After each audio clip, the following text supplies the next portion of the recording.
All right, good afternoon. Today's talk is going to be from Hans Addleman from Indiana University, and he was the Deputy SC18 WAN Chair for SCiNet at Supercomputing 18, and he is the SC19 Co-WAN Chair, and he is going to be talking a little bit about what goes on in trying to establish connectivity to support the SC conference each year. So I will turn it over to you, Hans. And I did have to mute you, so you'll have to unmute yourself. Hi, thanks, Jason. So as Jason said, I'm Hans Addleman. My day job is at Indiana University. I'm part of the International Networks and EPIC team. And I was the deputy chair last year, and I'm the chair this year, and at least a chair, if not the co-chair, next year. So anyways, I was going to talk a little about what we did in SC18 and some of our successes, talk about what we're hoping to do in SC19 and some of our struggles, and then also kind of share with you our call for bandwidth. And I hope you can help me share that out to anyone you know who may need to actually use some bandwidth at supercomputing. So just a quick overview. If you've never been to supercomputing, it's really interesting. It's in November every year. This year it's actually going to be in Denver. Last year we had about 13,000 attendees, 40 different hardware, software, systems, vendor contributors to SCiNet. They gave about $52 million in all of those things to SCiNet for us to build what we call the largest, fastest temporary network in the world. You know, we built it over, as I say there, about a year of planning, 2.5 weeks to set up on site. We operate it for 4 days and then tear it down. It's a very exciting time, as you might imagine. SCiNet itself had last year about 200 volunteers, and we'll probably have about that again. And there were 300 different industry and research exhibits. And I think about 60 or 70 of those actually had bandwidth requirements, you know, showing off different research experiments that use the network that we provided. My team, the WAN team, we do all the wide area network connectivity for SC, not only the research connectivity, but also the commodity connectivity. And last year we had about 25 participants, and we are shooting for about 15, maybe 18 on the outside this year. So there's a picture last year of the entire group of SCiNetters standing in front of the NOC at supercomputing, and that's all the equipment we built and put in place to support SC18. And I think, oh, I don't say it there, but there was in SC18 we provided a record-breaking 4.02 terabits of bandwidth. That 02 is very important. Those were our two 10 gig commodity connections. We had some very interesting things where we actually built out a very large amount of fiber between DataBank, which is a large point of presence in Dallas, and the convention center. We actually have 96 strands of fiber between the two for use in SC18 and any future conferences that we may hold again in Dallas. I'll actually dive into some pictures of that because that was really interesting, and I got to be fairly well involved in that process. A couple other interesting things. Juniper did the first 400 gig demonstration over a metro distance. So not just like at OFC between two switches sitting next to each other, there was, you know, 400 gig E across about a mile of fiber. That was really, really cool to see. And last year we had an optical switch from a vendor called Caliant that was very interesting in the middle of our network, allowing us, and I think I have a picture of that later, everything connected into that. So all of our patching went through the Caliant, and we were able to automatically move circuits around as we were testing, and I'll talk about that in a little bit as well. But you know, as we would take something from testing it into production, we didn't have to repatch anything, or if we need to take something back into a testing environment, we could easily do that, you know, not even on the show floor, which was really handy for our dead week between what we call staging and setup. Last year we had a bunch of really great bandwidth provided by Learn, CenturyLink, Zayo, ESNet, Internet2, and Telia. Internet 2, actually, we did something new and innovative with them that I'll talk about in a little bit as well, in a little more detail. And this is just the WAN people that worked with us. We also had hardware vendors, Sienna, Juniper, Infinera, Caliant, like I said, Cisco and Nokia. They all, not only did they provide hardware, but they sent engineers in, and we all took off our vendor, or I took off my IU hat, and we all did supercomputing. So not only is it all this hardware that's provided, but it's also people time, and supercomputing in SCinet becomes a very large interoperability testing environment, which is really neat to see. And also, we're getting the latest and greatest because all of these vendors want to show off their latest and greatest. So it's a really good learning experience for SCinet people. And I may sound like a commercial, but we are always looking for new volunteers to be part of SCinet. So I am kind of being a commercial as well. We also had network test sets from Viavi, Spirent, Expo, and Ixia. The Spirent was really interesting. They were able to send us one of their 12-port 100 gig test sets, and leveraging that with the Caliant, we were able to do some really great overnight automated testing that we want to expand into more of this year. Internet 2 actually provided spectrum for us. Sienna was gracious enough to provide some hardware that we were able to deploy in Chicago and in Dallas to allow for us basically to use the Internet 2 backbone, use some spare spectrum they had, and bring 1.2 terabits of traffic from Chicago, from Starlight, the point of presence in Chicago. And not only did we have hardware vendors providing hardware, but some of our regional networks like Learn, ESNet, and UETN provided hardware. They were buying hardware, and before installing it in their network, they actually sent it to SC last year for us to use, which was wonderful, and we hope that happens again this year. So like I said, here's kind of a picture of where all that bandwidth came from last year. Looks kind of close to what it will be this year, actually. Except this year, it'll be going up to Colorado. So this is the Internet 2 experiment, or not experiment, but we brought 1.2 terabits from Chicago at Starlight into Dallas, and we were able to do that because this span did not have any regenerations in it. We were able to use Sienna wave servers that were powerful enough to shoot that light from Chicago down to Dallas. And it worked great. There was some concern that it might be too long, but it worked well, and we're hoping to do that kind of thing again this year in Denver from some different places. Internet 2 has been very gracious. We didn't break their network last year, so they're happy to let us try that again. So this is interesting. This is that metro build we did last year. So we actually found that you could walk from the parking garage of down there in the lower left. I don't know if you can see my cursor, but that's actually the convention center. And we found that you can walk from the parking garage of that convention center to Dallas City Hall underneath this park into the library's parking garage, and then up the ramp. And the box you see on the right is at the top of the parking garage for the library. And literally in the middle picture, you can see that it was, barely a 20-foot cut in the concrete that the city had to make to get the fiber from that box over to the communications manhole that actually led into the data bank facility. So a lot of really good coordination there. It worked really well. And you can actually walk if you're in Dallas, and in those parking garages, you can see our fiber all the way through if you wanted to. I'm not sure if that would be any fun, but next I have a video. I'm actually going to drop out of this to show it. I think it'll show better if I do it this way. So let me, apologies while I switch over the sharing.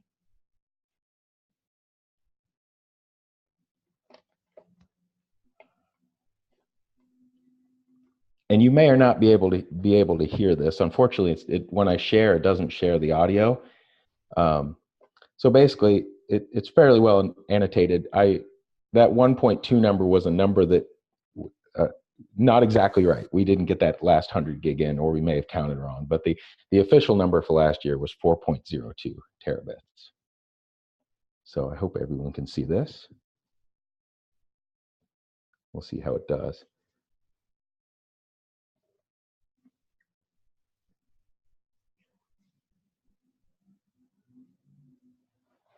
little bit of marketing fluff here, but this is, this is the NOC. If you've been to Supercomputing, you'll recognize it. This is the whole SCinet team from last year. And here's some of the interesting runs. So this is the run actually from one parking garage all the way up the ramp. Oh, darn it. He didn't show the whole thing, but there was, you could actually walk that. Oh, here we go.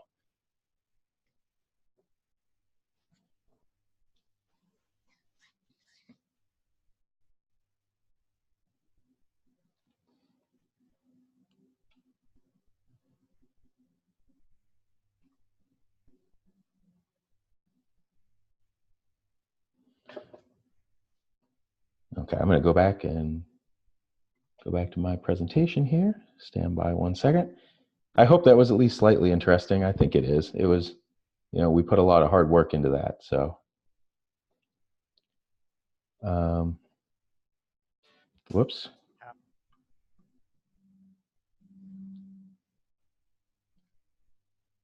There we go. So this is the architecture diagram from last year. Kind of, this is what the WAN and the routing and all the different teams, this is what the entire architecture looks like. It looks kind of daunting when we have this before we've actually built it.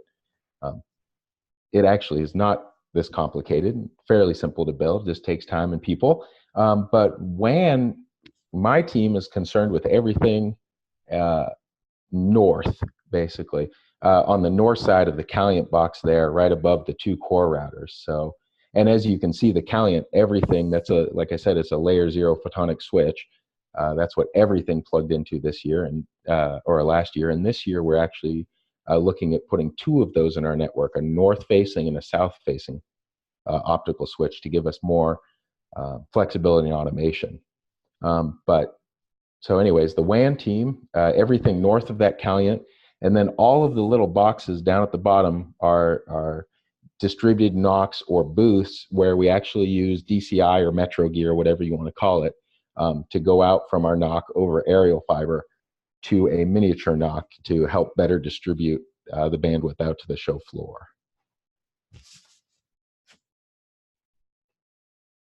So what does my team do? We rack and patch the stuff.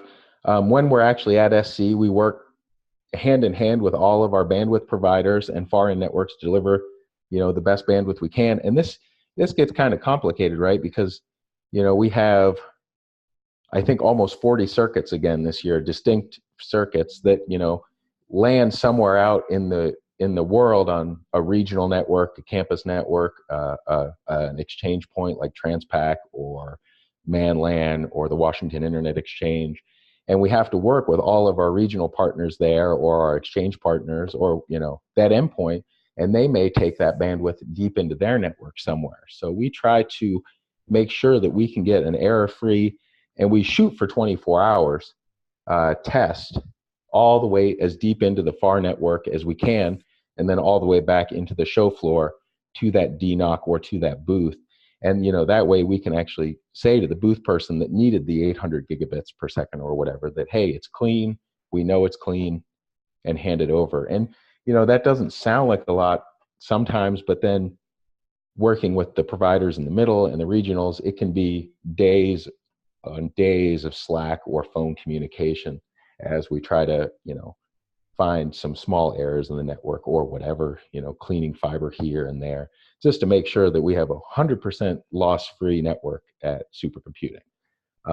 We also operate the Metro hardware between whatever points of presence in the city we're in the convention center, and the DCI or Metro gear between the booths and the distributed NOC or the show or the booths on the show floor. So that is kind of why my team is very interested in the automation of these test sets and testing and being able to leverage the Caliant or any layer 0 switch for that matter to swing test sets around and automatically start those tests and generate reports so that we don't have to be sitting in front of the test set for hours on end. We can go off and work on other things, racking and patching or whatever, or be helpful to the other teams. SCinet is one big group of volunteers, and we all try to help each other, and we're all there to make this network work. So the more time we can spend being helpful, the better it is. And I also say at the end there that we eat, and I think the WAN team is well known for eating, so, which is good that I joined the team. So this a couple pictures here from last year. These are our VAI test sets. This was in staging, so this was before we ever even went to the show floor. We staged in an arena far away from the show floor. We actually built the racks, cabled everything up, and started our testing 3.5 weeks before, or 2.5 weeks before the show actually started. We pulled over a bundle of fiber that was connected to the Caliant so we could drive these 3 different VAIs.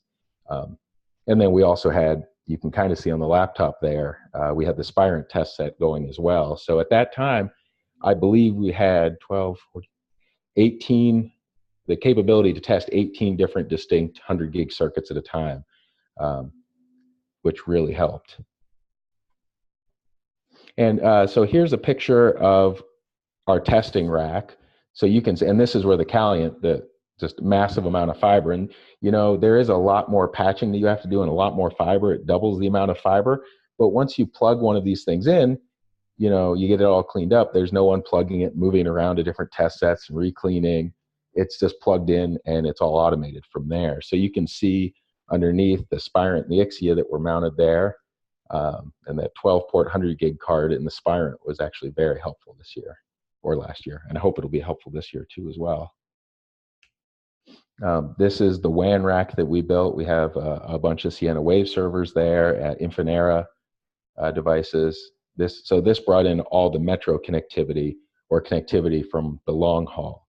That Sienna VMD, the thing underneath the Wave server, so the white box that says Sienna about halfway down, that actually was the live Internet 2 network.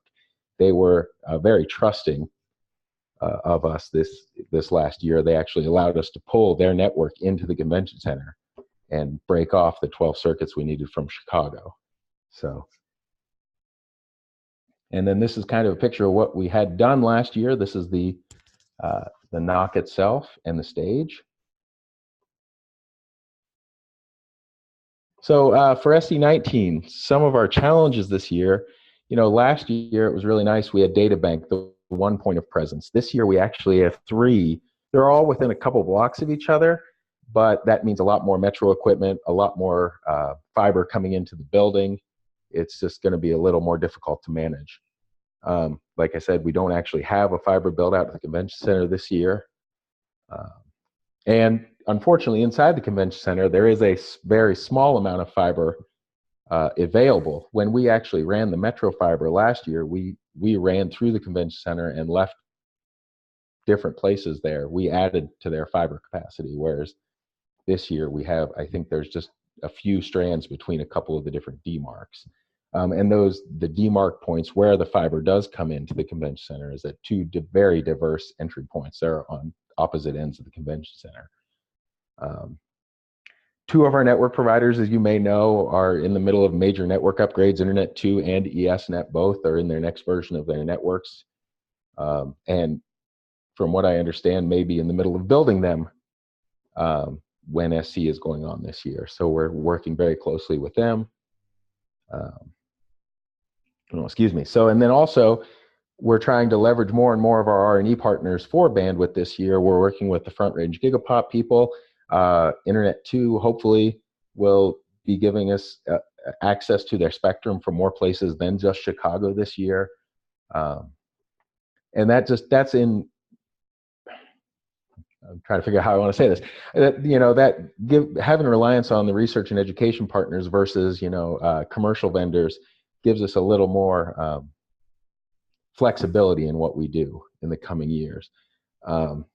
400 gig E is big this year, and the main reason we may actually break last year's record, because a lot of people are talking about doing 400 gig experiments, 400 gig waves into the show floor, possibly on legacy line systems. We'll see. That's a huge challenge this year. I know a lot of people want to do it, but like I said, with with some of our partners that would let us play with their spectrum like that, them being in major network upgrades is going to cause maybe some problems. So these are just challenges we're thinking about. And then, of course, I want to, you know, expand that automation for circuit testing and deployment. You know, the more I can automate, the better it's going to be. This is kind of a look at what we're starting to plan for this year from a wide area point of view. And kind of along the left and bottom there is where traffic is, we're looking at getting circuits or bandwidth to. If you look at this list and go, oh, hey, I have a researcher that would like to do something in our booth this year, and I don't see any place I can land, or a regional network I can land on, or a national network that I'm not connected to, let me know. Send me an email. My email's at the end of the slide deck. Give me a call. Let's talk about that. We'll work on getting you that connectivity if we can. So that's kind of, you know, like I said there, 1850 Pearl, Denver, Maine, and 1500 Champa in the middle are the three different points of presence that we're going to have to deal with this year.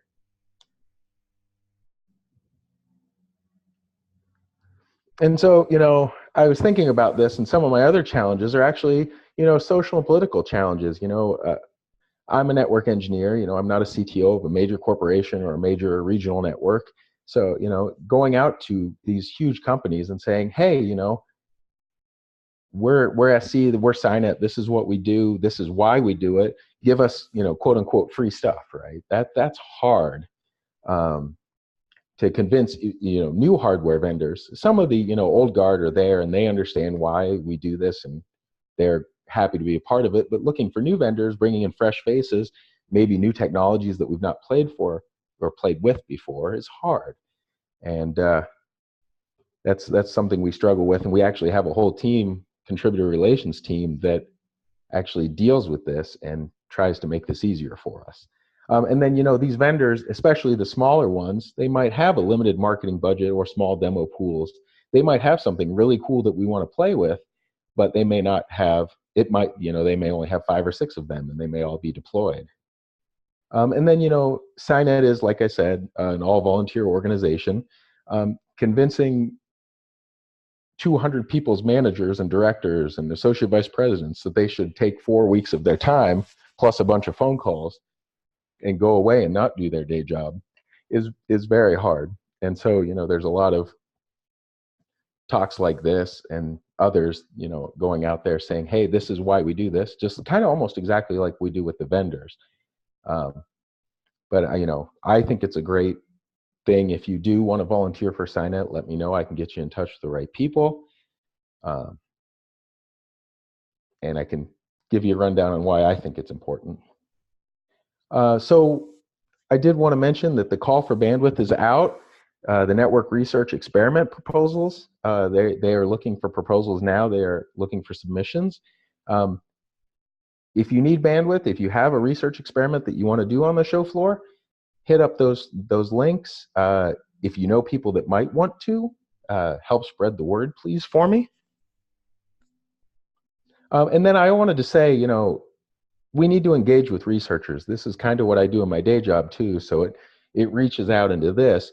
You know, we had 4 terabits of bandwidth last year, and at our peak, we only used about a quarter of that. And, you know, that might not be bad, right? Experiments are made to fail. You know, that's okay. If we provide this great network, it's there as a test bed, a playground, and maybe your experiment fails, maybe you learn something from it. Maybe you don't get the, you know, 800 gig data transfer you wanted, but you learned something, we hope. So we made that available. And that's also something I have to, you know, go to my hardware vendors, my bandwidth vendors, and say, hey, you know, we're not providing this bandwidth. We may not use it all, but at least it's there for people to try things with.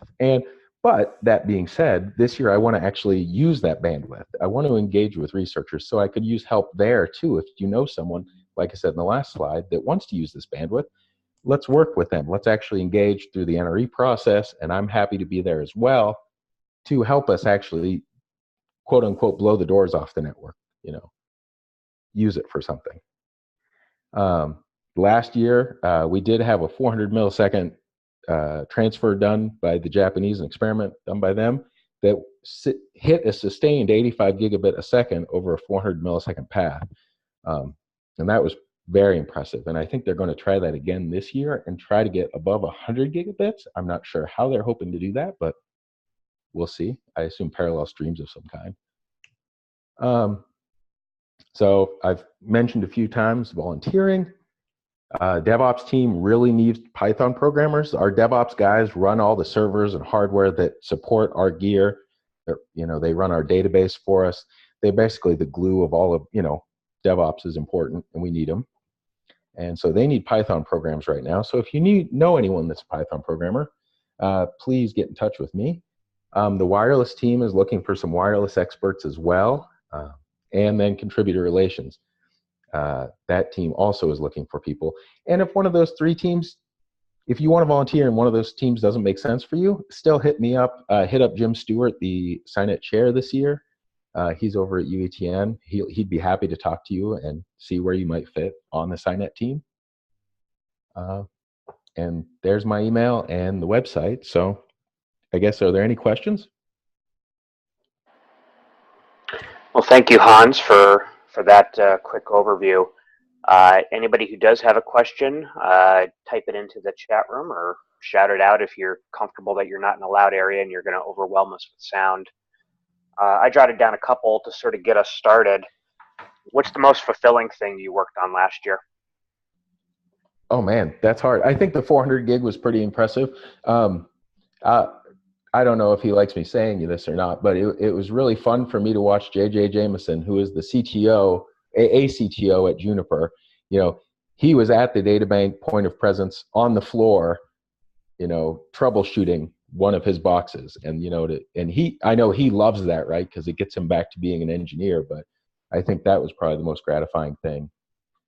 And breaking the record, 4.02 terabits wasn't bad either. Okay. We had two comments, or a comment and a question come in. First is from Herbie at NSRC. He says help desk is also looking for help if anybody would like to volunteer for that.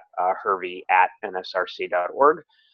And we had another question here. Can you provide more details of the equipment models, for example, from Sienna mentioned and Nokia, and how these were selected? If ROADM was used and if dark fiber connections are now available in Dallas due to this event, what the cost per pair of fiber would be.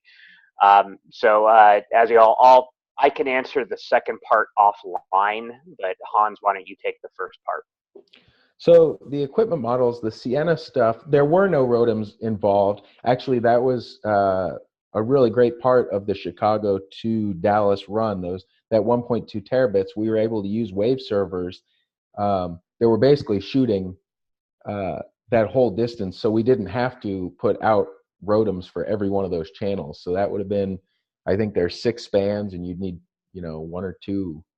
I'd have to ask Scott, but it was like if we'd put this in the 6500 chassis in Internet 2's gear, it would have been, I think 24, 25 modems that we would have had to have deployed versus using the wave servers that just were able to fire that distance. And I think that's what we're going to use again this year. I know there'll be some other gear. I really can't talk about what we're going to use this year because none of it's laid in stone yet. Let's see. And the Nokia gear, I unfortunately don't have that information. The Nokia gear was used on the Zayo network inside their network, so that was dark to me. And then Jason can answer the costs stuff about Dallas. However, sorry, go ahead. The reason I want to do that is that's a private conversation. So I know many people may be interested in that answer, but I'm happy to have that offline. And for last year, I assume these slides will be posted.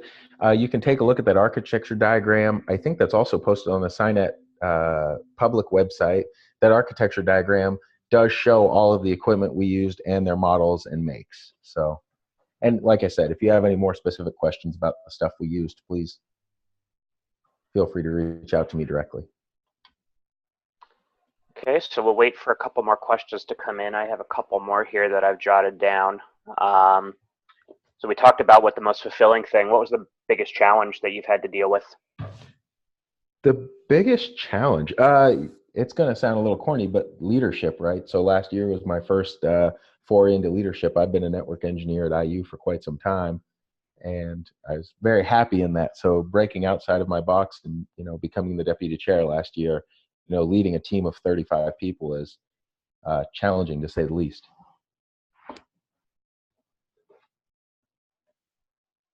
And what new skill did you take home that you didn't previously have? So actually, that's interesting. The WAN team was kind of a huge stretch for me to begin with. I've been a routing guy forever, so I've learned quite a bit about WAN technology, and I've had some really good mentors from various companies. Vendor people come to SCinet, be part of SCinet, and just tell me all about WAN technology. So now I actually understand a little bit more than just routing the packets around the network.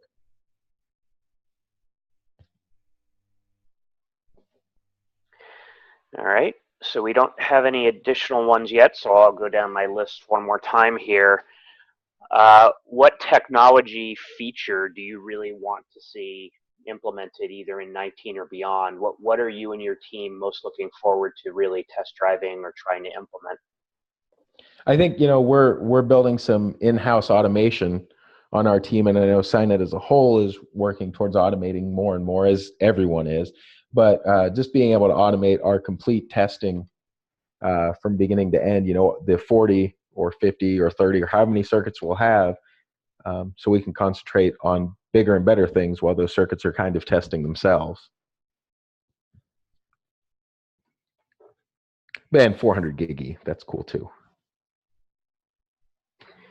Okay, and I guess my last one here, so that's a hint to everybody that you're going to start needing to ask more questions. What skill set do you require most on your team? And you can answer it in one of two ways. You can answer it in what are people most comfortable with, and what do they like to continue to do, or what thing are they walking away with? Why do the team members continue to participate, and why do their management feel that that's a good use of investment for institutional resources? I'm going through the list to see if any of my team is on here that have participated in the last few years. Actually, I see Sal is on. That's a really good question. I know a lot of the people that have come along and been part of the WAN team kind of were like me, and were interested in learning about WAN technology and the lower level, layer 0, layer 1 kind of things. So I hope that's what they take back, that and getting to go back and say, hey, I worked with this vendor's X product, brand new, it'll be out in a couple months. I think we should look at this maybe, or new ideas that they may have learned from supercomputing. Gosh, that's a hard question. I'll have to think about that one offline for a while. All right, well, we don't have any more questions, so I will thank you again for your time today, and give a hat tip to everybody on the call who has participated in SCinet. I know there's a couple on there that I can see, and let Hans know if you want to participate in 19, and he'll try to find you the best spot, and that's about it. So I will make sure that we get this posted. Next week's talk is going to be from Garhan at University of Nebraska, and I don't know what the topic is yet because I didn't look at it, but I will make sure we send out that email as well. So I hope everybody has a good weekend, and we'll talk to you all soon.